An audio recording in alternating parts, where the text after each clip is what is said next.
Oui. Ah, Voilà. Alors, bonjour tout le monde. Bienvenue à notre troisième live, dans vraiment l'occasion de l'anniversaire du Hub Grossesse en Santé, qui d'ailleurs a eu lieu hier. Donc, hier, on a fêté notre premier anniversaire, donc le premier anniversaire de la plateforme officielle du Hub Grossesse en Santé. Donc, en fait, c'est tout un mois de célébration. Et que vous soyez en direct ou que vous allez regarder la vidéo en rediffusion, nous sommes vraiment ravis que vous soyez là.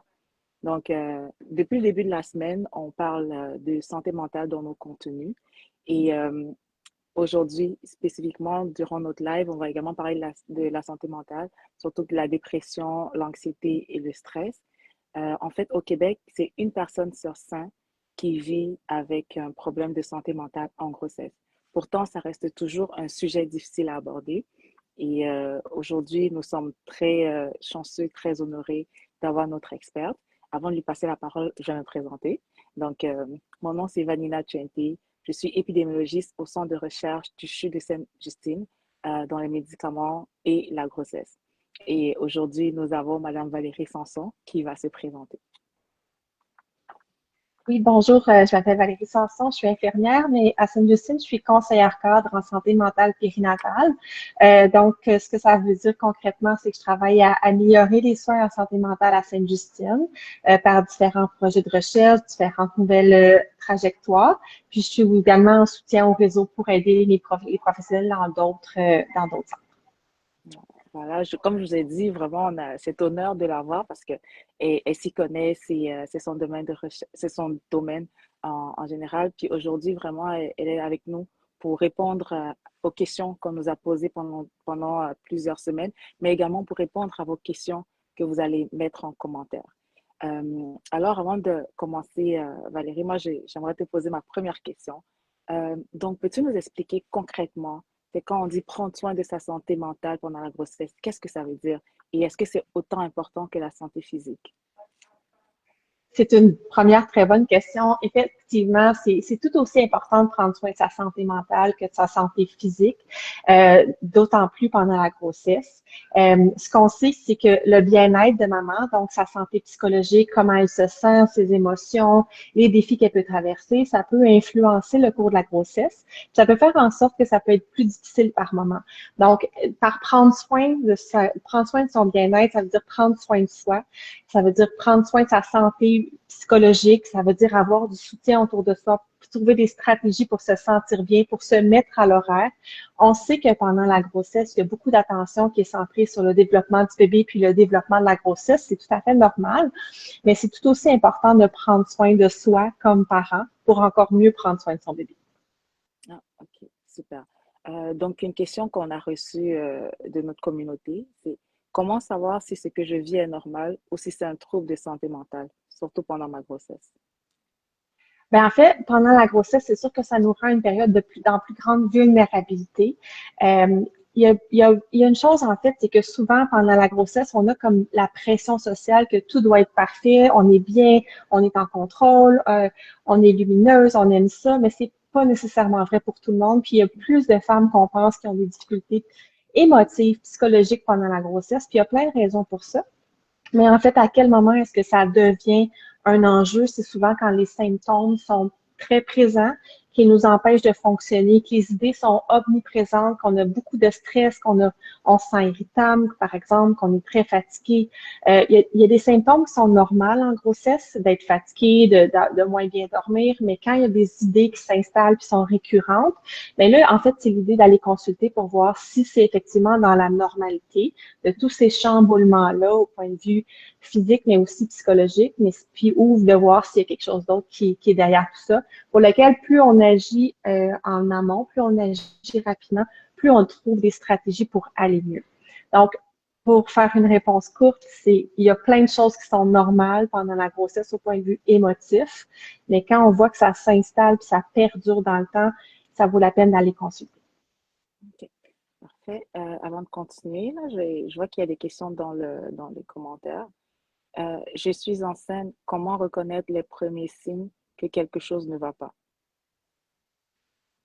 Ça dépend à quel égard. Les prédominances sont souvent des symptômes plus dépressifs ou des symptômes anxieux.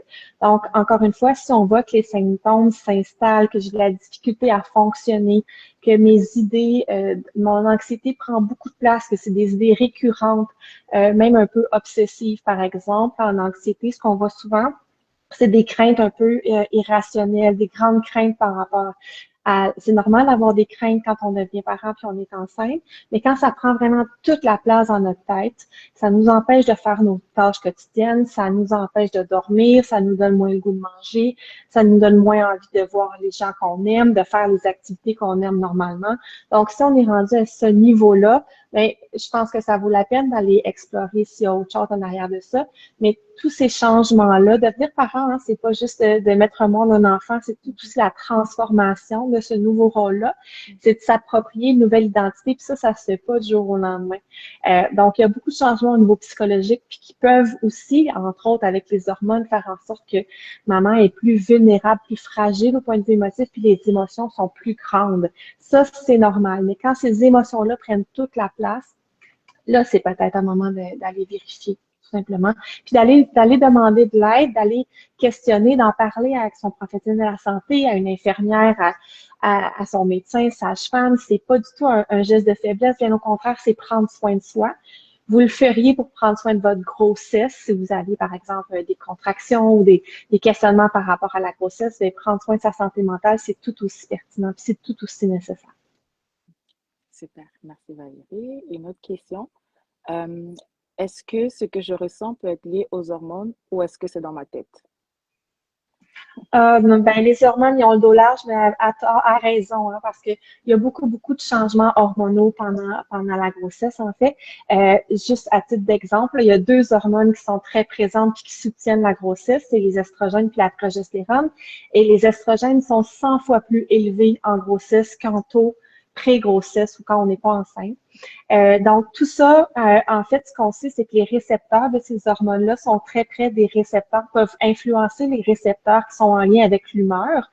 Donc, c'est pas pour rien que ces hormones-là peuvent altérer notre humeur. Donc, ben, c'est pas dans votre tête à proprement dit parce que effectivement, il y a beaucoup de choses qui peuvent être influencées par les hormones, mais ce n'est pas la seule chose. Comme je le disais tout à l'heure, toute la transformation devenir parent, là, c'est une transformation très profonde. Il faut acquérir une nouvelle identité. Il faut faire un peu le tri dans les valeurs qu'on a reçues dans notre propre éducation, ce qu'on veut garder, ce qu'on veut transmettre. C'est aussi revoir toutes ces habitudes, ces responsabilités, se moduler, c'est faire équipe à deux pour éduquer un enfant. Donc, non, c'est pas dans votre tête, c'est une très grande transformation. Les hormones en jouent une partie, mais il faut pas sous-estimer tout le reste aussi là, qui fait partie de cette belle traversée-là. Merci. Une autre question. Je n'ai jamais eu de problème de santé mentale avant. Pourquoi j'en ai maintenant que je suis enceinte? Ben, en fait, il y a naturellement les changements hormonaux, comme je disais, les grandes transformations qu'être parent. Puis, il n'y a rien de tout ça qui est de votre faute, en fait. C'est tout à fait normal. Ça arrive beaucoup plus souvent qu'on pense. Comme Vanina le disait au début, une femme sur cinq va avoir des enjeux de santé mentale pendant la période périnatale, donc soit pendant la grossesse et la première année de vie suivant l'accouchement. C'est aussi une période de grande vulnérabilité pour les raisons que je vous ai nommées. Donc, des fois, ça peut être simplement ça, c'est qu'on est dans une période de plus grande vulnérabilité, puis les enjeux peuvent apparaître à ce moment-là, puis ils peuvent être tout à fait temporaires, comme des enjeux qui peuvent persister un peu plus longtemps. Mais encore une fois, je reviendrai avec le même message, mais c'est important d'aller faire évaluer puis de nommer. Des fois, on a juste besoin de le nommer, puis déjà là, on se sent mieux. Puis sinon, ben, d'aller faire évaluer. Mais justement, comme tu parles d'aller faire évaluer, mais quels sont les signes? Ou bien après combien de temps est-ce que la personne qui se sent dans cette émotion-là peut aller se faire évaluer? Ben, généralement, quand ça perdure plus de 2 semaines, donc s'il y a un problème au niveau de nos activités, comme je disais tantôt, pas envie de manger, pas capable de dormir, envie de s'isoler, pas capable de faire les tâches qu'on fait normalement. Si on est enceinte, ben, ça peut être au travail, pas capable de se concentrer, se sentir plus irritable, pas avoir envie d'être avec les gens, pas avoir envie de faire les activités qui normalement nous passionnent. Si ça perdure plus de 2 semaines, il faut avoir un avis médical. Ça peut être un médecin, ça peut être l'IPS, ça peut être la sage-femme, un psychologue, une infirmière. Il y a plusieurs ressources qui existent pour pouvoir essayer d'explorer les enjeux, puis voir qu'est-ce qu'on peut mettre en place comme stratégie pour se sentir mieux. Parce que plus on agit tôt, ben, plus on prévient les complications pour maman et pour bébé. Merci Valérie. Une autre question qui est revenue, je pense que cette question est revenue plusieurs fois. Je suis enceinte, je me sens anxieuse. Est-ce que ça peut nuire au bébé? Ben, en fait, l'anxiété en soi ou la dépression ne va pas blesser le bébé, mais c'est sûr que quand ça perdure sur un long moment, comme je vous le nommais tout à l'heure, ça peut altérer ben, votre propre qualité de vie là, à premier lieu, le niveau d'énergie, toute la connexion avec le partenaire, puis éventuellement la sensibilité aux besoins du bébé. Donc, c'est certain que quand on se sent pas bien pendant longtemps, quand ça fait 2, 3, 4 semaines qu'on se sent pas bien, on se sent moins disponible, on a plus de difficultés à répondre à nos propres besoins, donc des fois un peu plus de difficultés à répondre aux besoins du bébé quand il est arrivé. Donc c'est pas dangereux en soi, mais c'est sûr que ça peut avoir des conséquences. Donc plus on va chercher de l'aide, plus on demande à quelqu'un de nous aider à trouver des stratégies pour aller mieux, parce qu'il y en a des stratégies pour aller mieux. C'est pas toujours la médication. Il y a plein de choses qu'on peut faire pour prendre soin de son bien-être. Mais à ce moment-là, c'est vraiment un signe de santé, c'est pas un signe de faiblesse.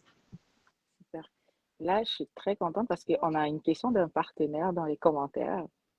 Quels signes les partenaires devraient-ils surveiller pour savoir si leurs proches traversent des difficultés émotionnelles pendant la grossesse et quelles sont les façons les plus efficaces d'offrir un soutien émotionnel au quotidien? Ah, c'est super comme question, ça. En fait, ben, c'est la même chose. C'est toujours la même chose puisque c'est les problèmes de fonctionnement, le sommeil, l'alimentation, l'isolement, les activités. Donc, ce que je dis souvent, ce que je disais souvent au couple quand j'étais près des patients, c'est vous vous connaissez bien, faites une équipe un pour l'autre. Parce que là, on parle de la maman, mais papa a tout, le partenaire ou le père a tout, tu sais, peut aussi vivre des moments difficiles. Lui aussi, il traverse une grande transformation. Donc, ce que je dis, c'est soyez là un pour l'autre, puis observez les symptômes de l'autre. Puis après, ce qu'on peut faire, ben, c'est de les refléter avec beaucoup de bienveillance. Donc, par exemple, de dire, ben, j'observe que ces temps-ci, t'es plus irritable ou t'es peut-être plus préoccupé, j'ai l'impression que tu as moins envie qu'on fasse nos activités ou peut-être que tu dors moins bien, ça me préoccupe. Qu'est-ce que je peux faire pour t'aider? Donc, c'est un, d'observer les signes qui sont différents d'habitude, puis d'offrir une écoute pour écouter, pas une écoute pour trouver des solutions. Puis je sais que ça, c'est tentant, on le fait tous, de donner des solutions quand on sent quelqu'un qui va moins bien. On est plein de bonnes intentions, mais souvent, les gens ont besoin d'être entendus, d'être validés dans ce qu'ils vivent, puis qu'ils sentent que ce qu'ils vivent, c'est normal, puis c'est valide. Donc ça, je dirais que c'est la carte dans la manche la plus pertinente, d'être à l'écoute de façon bienveillante pour comprendre et de ne pas donner des conseils qui sont pas sollicités, d'éviter les solutions si on n'exprime pas le besoin d'en avoir, puis de simplement d'être une oreille attentive pour cette personne-là. Je vous garantis que c'est déjà un énorme pas. Ensuite, de pouvoir refléter quand on sent que ça va vraiment pas moins bien, puis les soutenir. Des fois, ça peut être dans des tâches concrètes. Des fois, les mamans ont de la misère à demander de l'aide, donc il faut un peu aller au-devant. Puis maman aussi doit faire le pas pour demander de l'aide. Mais je dirais que pour un père ou pour une partenaire ou des membres de la famille, là, des gens qui sont significatifs très proches, une écoute active, offrir de l'aide pour des tâches concrètes, puis lever la main quand les choses semblent vraiment pas aller mieux, puis soutenir la personne pour aller demander de l'aide. Super, merci beaucoup. Et justement, pour enchérir un petit peu ce que tu as dit, Valérie, je pense aussi qu'on doit écouter sans juger ou bien sans diminuer ce que la personne ressent. Qu'est-ce que tu en penses? Ben, c'est sûr, parce que quand on vit des difficultés, c'est les difficultés qu'on vit en ce moment, puis des fois, elles prennent énormément de place, puis d'un autre point de vue, peut-être qu'on a un regard différent sur la situation, mais quand c'est nous qui le vivons, c'est différent. Puis, on a tous besoin, quand on se sent moins bien, quand on est plus insécure, quand on a des préoccupations, d'être entendu, d'être validé. Et souvent, ça, j'observe dans ma pratique, et c'est ce que j'enseigne ou que je rappelle à mes collègues dans le réseau, c'est faut jamais sous-estimer le pouvoir de l'écoute, bienveillante, naturellement sans jugement, pour que la personne sente qu'il y a un espace sécuritaire pour pouvoir échanger puis partager comment elle se sent. Souvent, c'est un grand poids de moins sur les épaules de savoir que quelqu'un a validé, a normalisé notre état. Puis ça prend pas un diplôme de psychologue là, pour faire ça. On peut tous faire ça. Puis en santé mentale périnatale, on a tous une responsabilité collective. Là, moi, je vous parle dans le temps de mon rôle dans le cadre de mon rôle professionnel, mais on a tous quelqu'un dans notre entourage, une amie, une cousine, une collègue de travail. Puis si tout le monde, on est à l'écoute des enjeux ou des ombres, un peu plus d'ombre de la santé mentale pendant la période périnatale, ou juste de normaliser que hey, ça se peut que ça soit pas toujours facile. Moi, je dis tout le temps, ça se peut que tu chevauches pas une licorne 24 heures sur 24, là. C'est normal, on s'attend. Mais l'image de la société nous renvoie aussi à ce désir de contrôle-là, de perfection, d'être toujours à la hauteur. Donc, c'est lourd à porter comme pression sociale. Donc, il faut se donner le droit de trouver ça difficile par moment. Puis ça veut pas dire qu'on n'aime pas notre enfant, ça veut pas dire qu'on n'aime pas être enceinte, ça veut juste dire que c'est pas toujours facile. Puis, ce discours-là, plus on va l'avoir comme société, bien, moins les gens vont se sentir mal d'aborder ces sujets-là, qui peuvent amener des sentiments de culpabilité puis de honte. Donc, je réponds une très longue réponse à ta question, puis non, mais j'espère que ça répond Mais à oui, la préoccupation. mais oui, merci. Donc, je vais prendre une dernière question pour cette partie. J'ai un trouble anxieux et je ne suis pas encore enceinte. Et j'ai peur de l'impact de la grossesse sur mon anxiété. Que puis-je faire? Ah, c'est d'abord d'en être conscient, c'est déjà énorme. S'il y a déjà un suivi avec un médecin pour la médication ou avec un psychologue, j'encourage vraiment à discuter avec les professionnels autour de vous. En fait, c'est déjà de le savoir, c'est déjà beaucoup. Puis la beauté dans tout ça, c'est que généralement, quand on a déjà un trouble connu, c'est qu'on connaît les éléments déclencheurs, on connaît les symptômes aussi qui vont faire en sorte qu'on va moins bien, fait qu'on est un peu plus à l'affût. Donc, vous avez comme un pas d'avance. Et quand, c'est de voir qu'est-ce que je peux faire pour me sentir bien. Qu'est-ce que dans le passé, quand je me sentais pas bien, quand mon anxiété était plus importante, plus élevée, qu'est-ce que je faisais pour l'apaiser puis me sentir mieux? C'est quoi les stratégies qui fonctionnaient? Donc, qu'est-ce qu'on peut faire? C'est bien, en fait, si vous prenez déjà de la médication, d'en discuter avec le médecin, mais il y a des molécules, il y a des médicaments qu'on peut prendre de façon sécuritaire en grossesse. L'important, c'est de ne jamais cesser un médicament sans avis médical. Puis, il y a de plus en plus d'écrits et d'études qui ont démontré que les médicaments sécuritaires, mais ça, il faut un professionnel pour adresser la situation. Donc, ne pas cesser la médication si vous en prenez sans avis médical, d'identifier vos déclencheurs, d'identifier les stress, les symptômes que vous avez, puis les stratégies qui ont fonctionné. Puis à partir de là, ben, de vous donner, d'être bienveillante envers vous-même, puis de traverser la grossesse avec l'accompagnement des gens qui vous font du bien. C'est ce que je proposerais. Super, merci beaucoup Valérie. Donc là, on va passer à la deuxième partie qui est vivre et prendre soin de sa santé mentale pendant la grossesse. Donc vraiment, merci déjà pour toutes les réponses et explications que tu nous as données. Donc ça aide à comprendre en fait que la santé mentale, ce n'est pas juste une question de force personnelle, mais c'est vraiment un sujet de santé publique et c'est important d'en discuter librement. Là, comme je t'ai dit, on va vraiment parler de comment vivre avec ses émotions, comment en parler et trouver aussi les bons appuis, les bonnes ressources au quotidien. Donc, la première question pour toi, c'est vraiment, est-ce que dans ta pratique de chaque jour, quels sont les plus grands défis émotionnels que tu vois chez les personnes enceintes? Euh, je dirais, je dirais qu'il y a vraiment une trame de fond en ce moment là à l'anxiété de performance, que les mamans ne se sentent pas à la hauteur. Je veux dire les pères et les partenaires également. Tout le monde va faire au mieux. La pression de tout réussir, de tout contrôler. C'est sûr que ça, c'est moins conciliable avec la vie de parent. La fatigue aussi, beaucoup de fatigue, la pression sociale, les croyances très importantes dans la société de toujours vouloir aimer, être enceinte, puis que la maternité, la parentalité, c'est de la joie 24/7. Donc, je pense que c'est les plus grands défis. Puis de tolérer aussi les zones d'inconfort, les moments où ça se passe pas comme on l'aurait voulu. C'est pas facile de tolérer ces moments-là, de tolérer ces situations-là. Mais je dirais que c'est des grands défis actuellement que je constate. Ouais. Ok. Mais justement, quand une personne vient te voir, puis que la personne te dit qu'elle ne se sent pas bien, comment est-ce que tu l'accompagnes concrètement? Ben, d'abord avec un accueil sans jugement, avec beaucoup de bienveillance, avec très peu de conseils, sauf si on me le demande. En fait, souvent, ce que les gens ont besoin, c'est d'être normalisés.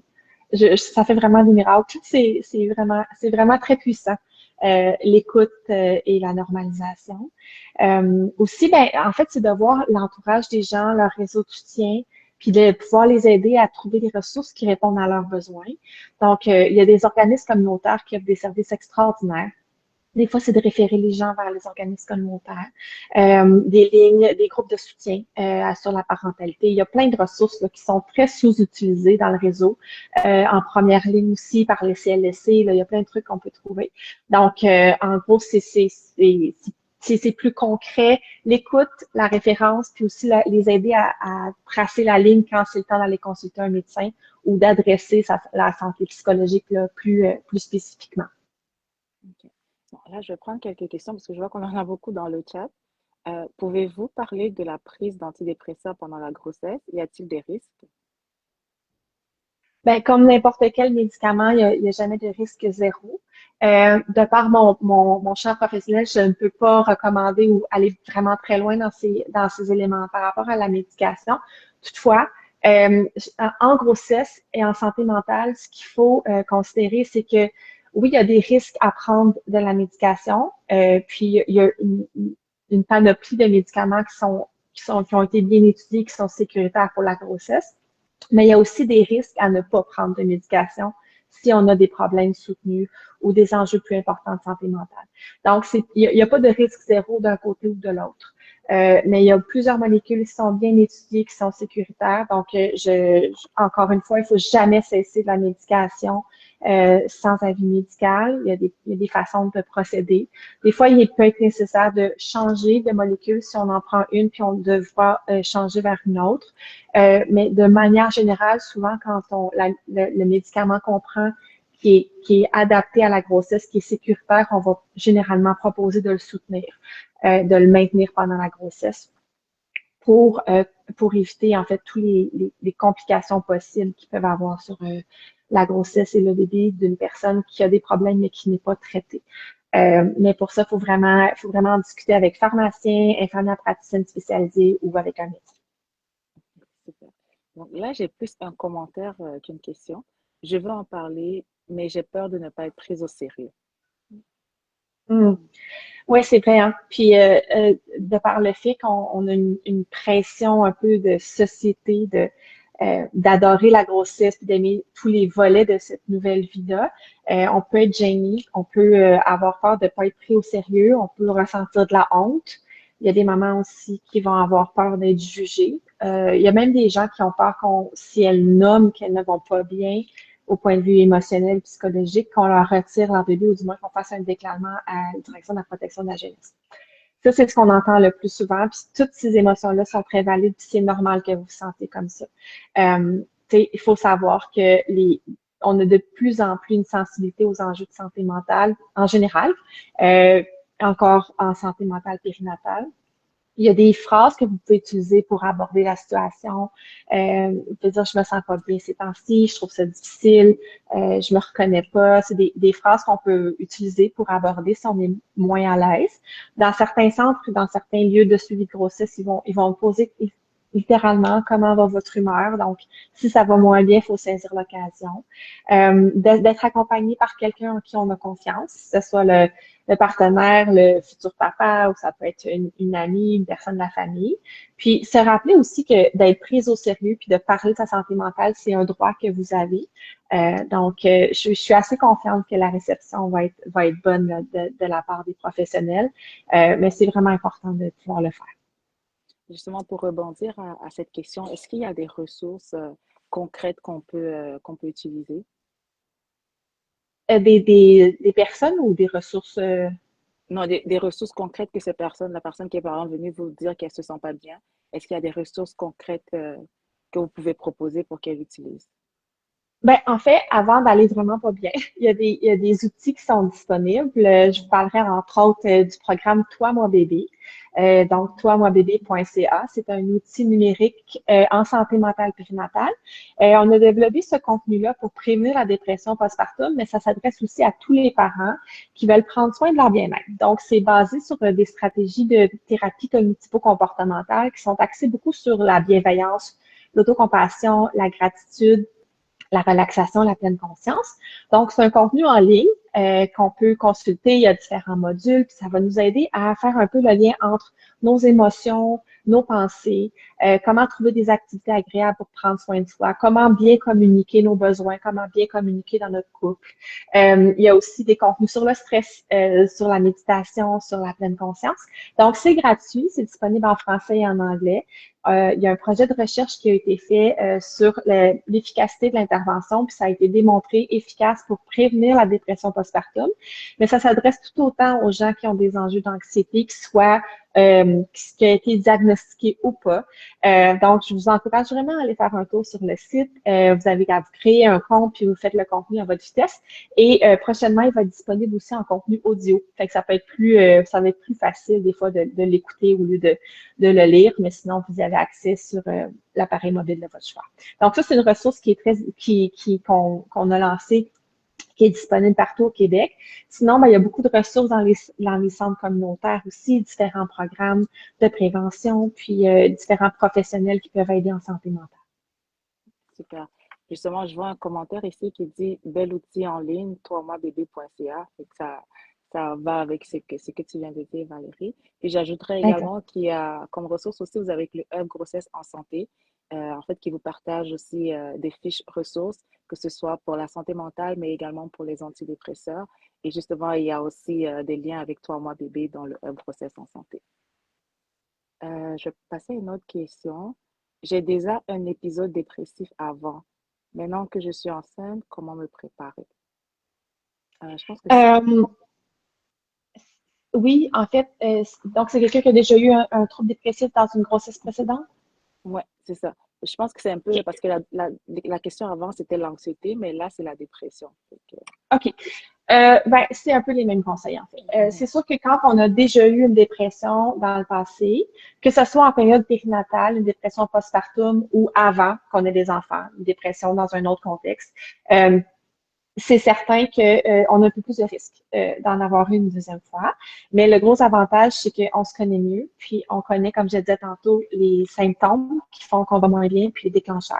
Donc, c'est vraiment important d'agir en amont, de le nommer. C'est très important de le nommer lors du suivi de grossesse. Simplement, c'est pas pour stigmatiser, c'est pas pour juger, c'est juste parce que les professionnels vont avoir un regard encore plus, je dirais, attentif à votre bien-être, à votre humeur.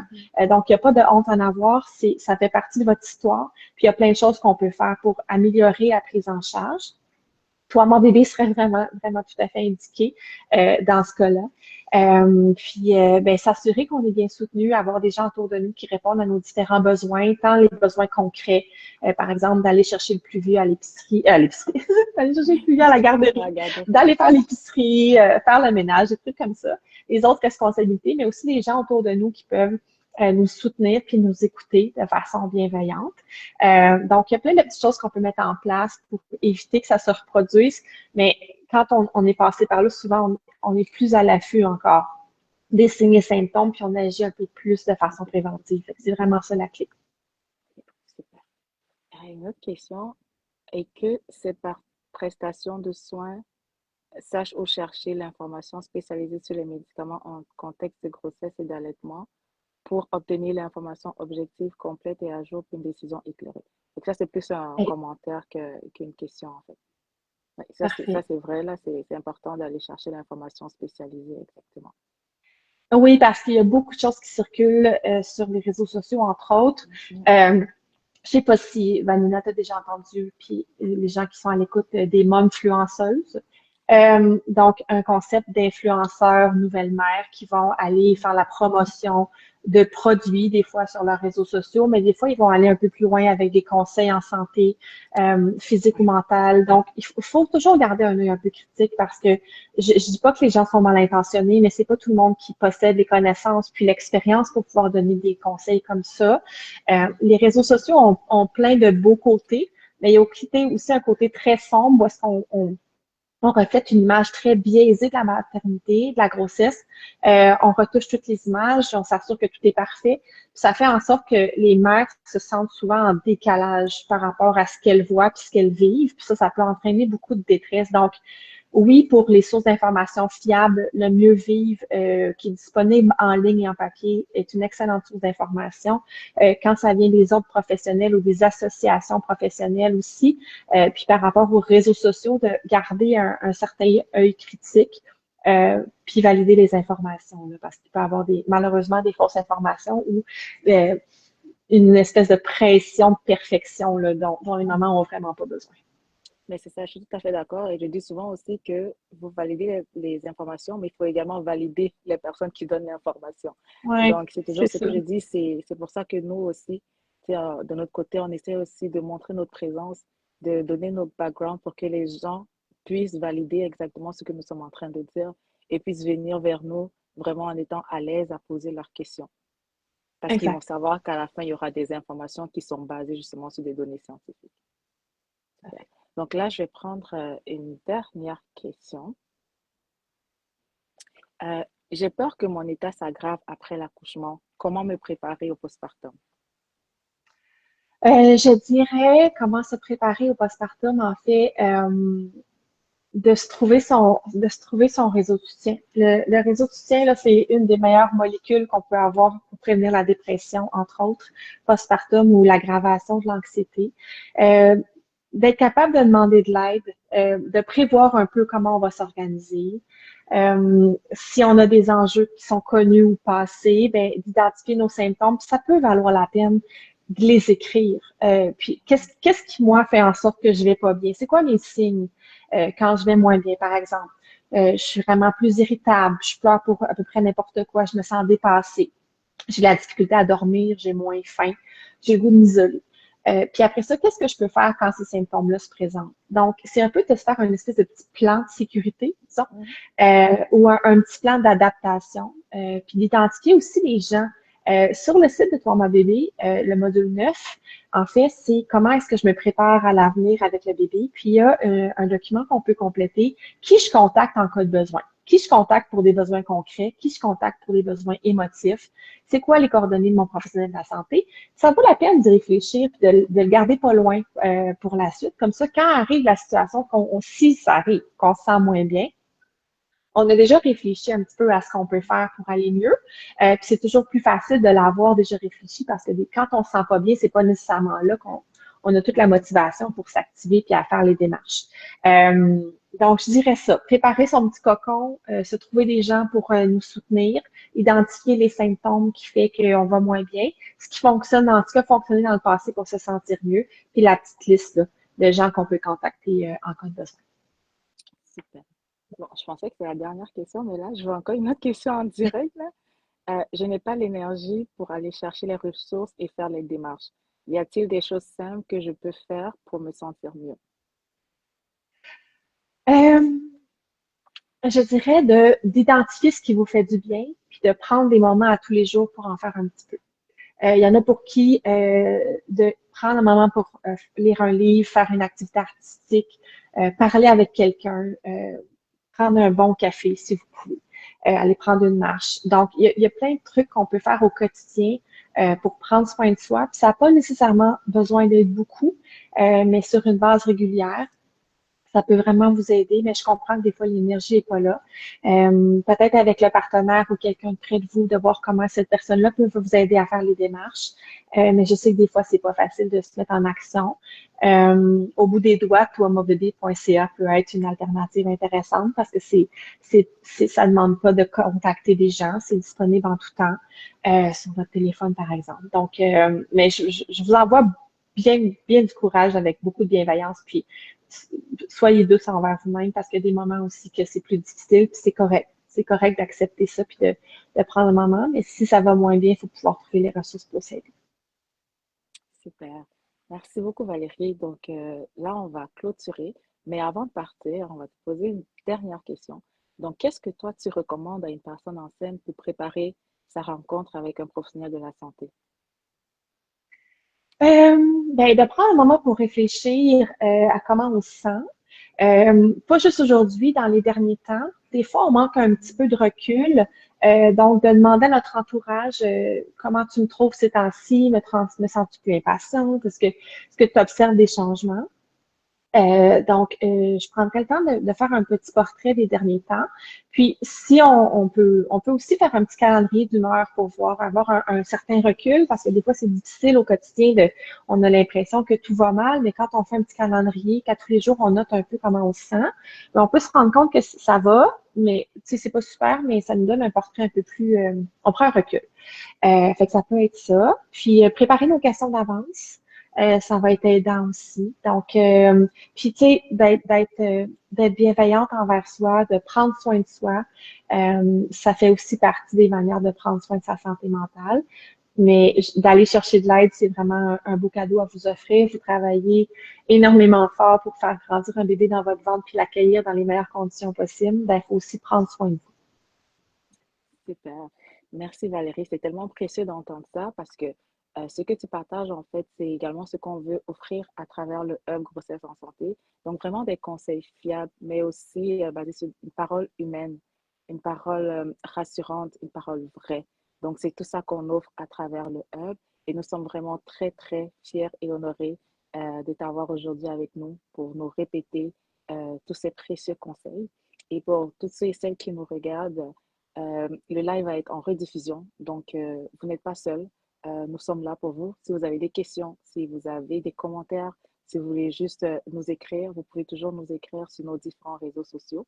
Et aussi, vous pouvez vous rendre sur le site www.grossesseensante.ca et vous aurez toutes les informations nécessaires sur la santé mentale pendant la grossesse, que ce soit l'écrit, l'audio ou des vidéos. Et voilà, donc on travaille également avec Toi, Moi, Bébé. On a des ressources de Thomas Bébé sur notre site également. Donc, merci encore Valérie pour ta présence, pour tes conseils, pour les réponses à tes questions. Et nous, on continue avec la célébration de notre anniversaire. Le jeudi prochain, on se retrouve encore pour un autre live. Et cette fois-ci, on va vraiment parler de tout ce qui est postpartum. Alors, je dis merci. Merci à vous qui nous écoutez. Et merci à vous qui allez nous écouter en rediffusion. Et merci encore à toi, Valérie. Avec plaisir. Prenez soin de vous. Merci, à la prochaine. Bye bye.